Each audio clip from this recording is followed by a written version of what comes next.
నా పేరు దార్ల సురేష్ అండి. మాది అబ్బూరు గ్రామం, సత్తెనపల్లి మండలం. నేను ఈ సంవత్సరం ఎనిస్టా కంపెనీ వారి భీష్మ విత్తనం వేశాను.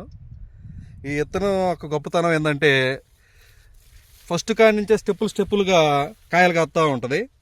ఇది ఇంకోటి ఏంటంటే ఇది చాలా బొబ్బర్ రాని రకం అండి. పక్కన ఉన్న చేలకి మన చేలకి డిఫరెన్స్ చాలా ఉంది.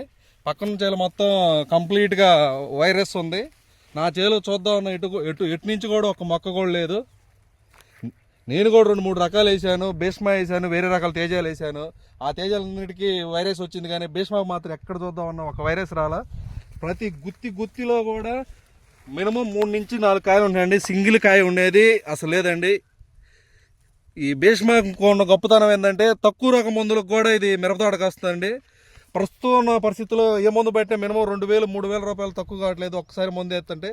కానీ నేను అక్టారా, ప్రైడ్, సాపు ఇటువంటి మందులతోనే ఈ చేను ఇక్కడ దాకా లాక్కొచ్చాను ఇప్పటి వరకు. సో ఇది ప్రతి రైతు కూడా ఇది ఒక్కసారి